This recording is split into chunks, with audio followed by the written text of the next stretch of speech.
Hello, great മീഡിയസിലേക്ക് സ്വാഗതം. മമ്മൂട്ടിയുടെ turbo Arabic version ഇറങ്ങുന്നു എന്നുള്ള വാർത്തകളുണ്ടായിരുന്നു.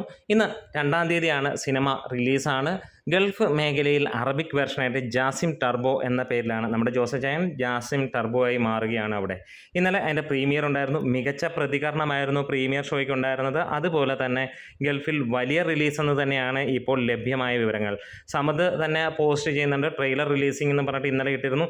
അതേപോലെ തന്നെ വൈഡ് ആയിട്ടുള്ള ഒരു റിലീസ് എന്നുള്ള ലെവലിൽ തന്നെയാണ് അദ്ദേഹം പങ്കുവച്ചിരിക്കുന്നത്. ഒപ്പം അവിടുത്തെ പല പത്രങ്ങളിലും ഇംഗ്ലീഷ് പത്രങ്ങളിലുമൊക്കെ meet the Emirates who dub the first ever Malayalam film in Arabic എന്നുള്ള ക്യാപ്ഷനോട് കൂടി നമുക്ക് തലക്കെട്ടോടു കൂടി കാണാനും കഴിയുന്നു.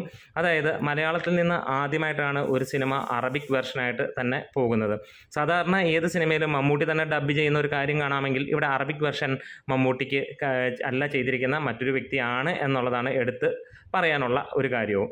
ഇവിടെ ഇതിനെക്കുറിച്ചുള്ള ബാക്കി ഡീറ്റെയിൽസും കാര്യങ്ങളും ഒന്നും പുറത്ത് വന്നിട്ടില്ല. എത്ര തിയേറ്ററുകളിലാണ്, എങ്ങനെയാണ് പ്രകടനം എന്നുള്ളത് ഇന്നത്തെ ദിവസം കഴിയുമ്പോൾ മാത്രമേ അറിയാൻ കഴിയുള്ളൂ എന്നാണ് അറിയുന്നത്. അതുപോലെ പ്രീമിയർ ഷോയുടെ മാത്രം റിപ്പോർട്ടാണ്. പ്രീമിയർ ഷോയിൽ വലിയ രീതിയിലുള്ള ഒരു ആഘോഷമായിരുന്നു. അതേപോലെ കണ്ടിറങ്ങിയവരെല്ലാവരും മികച്ച അഭിപ്രായങ്ങൾ പറയുന്നു എന്നുള്ളതാണ്. ഇതിന് ഇടയിൽ തന്നെ മലയാളികൾ ഒരുപാട് പേര് ഈ സിനിമ കണ്ടിട്ടുള്ളതാണ്. ഇത് ശരിക്കും പറഞ്ഞു കഴിഞ്ഞാൽ അവിടുത്തെ ജനതയെ തന്നെ ഉദ്ദേശിച്ചിറക്കിയിരിക്കുന്ന സിനിമയാണ്. വലിയ ബഡ്ജറ്റിലാണ് സിനിമ വന്നത്. 23.5 കോടിയോളം രൂപ മുതൽ മുടക്കിൽ വന്ന ഈ ഒരു സിനിമ വേൾഡ് വൈഡ് റിലീസ്, അതായത് കഴിഞ്ഞ മാസത്തിന് മുമ്പുള്ള റിലീസിലൂടെ തന്നെ ഏകദേശം 100 കോടിക്കടുത്തുള്ള കളക്ഷൻ വരികയുണ്ടായി. ഇവിടെ വീണ്ടും ഒരു വലിയ ബിസിനസ് തന്നെയാണ് അവർ മുന്നിൽ കണ്ടിരുന്നത്.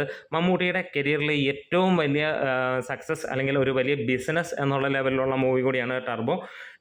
ആ റേഞ്ചിലേക്ക് ആ ഒരു ലക്ഷ്യം മുന്നം വെച്ച് തന്നെയാണ് ഈ പറഞ്ഞ പോലെ അറബിക് വെർഷൻ ഇറങ്ങിയിരിക്കുന്നത്.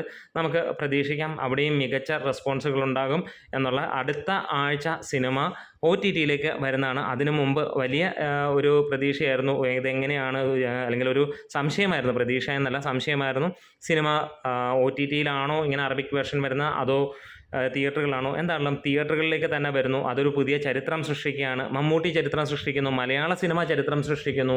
ഒരു മലയാള സിനിമ അറബിക് വെർഷനിലേക്ക് ചെല്ലുമ്പോൾ അതൊരു പുതിയ ചരിത്രമാകുന്നു. ഇനി അവിടുത്തെ വിജയം കൂടിയാണ് നമുക്ക് കാണാനുള്ളത്. കൂടുതൽ ഡീറ്റെയിൽസ് കിട്ടുന്നതനുസരിച്ച് വരാം. നമ്മുടെ വീഡിയോസ് ഇഷ്ടമെങ്കിൽ സപ്പോർട്ട് ചെയ്ത് തരണം. Great medias.